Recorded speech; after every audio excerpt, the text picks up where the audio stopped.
ఏదైతే మనం right canal ద్వారా పట్టిసీమ ద్వారా నీళ్లు తీసుకొచ్చామో అట్లాగే ఒక ఛాలెంజ్ తీసుకొని మళ్ళీ మేము పురుషోత్తపట్నం పెట్టి అక్కడ కూడా లిఫ్ట్ ఇరిగేషన్ పెట్టి అక్కడ ఏలేరు రిజర్వాయర్ కి నీళ్లు లేక పంటలు ఎండిపోతా ఉండే పిఠాపురం నియోజకవర్గంలో. ఆ రోజు వర్మ గారు ఉండేవాళ్ళు, ఇప్పుడు పవన్ కళ్యాణ్ గారు ఉన్నారు.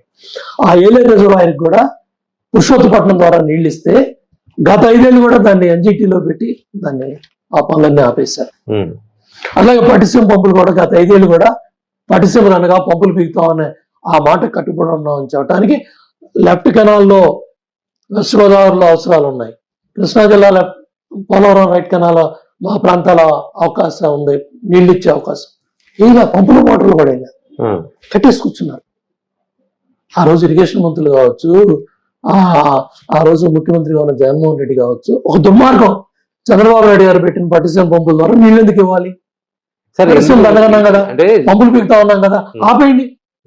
ఆపేస్తారు. చాలా నెల్లు ఆంజీటానికి కూడా చేతులు రాల. అంటే ఇటువంటి వాళ్ళు మళ్ళీ ఒక్క ఛాన్స్ అని అధికారంలోకి వచ్చి ఆ విధంగా 5 ఏళ్ళు నాశనం చేశారు.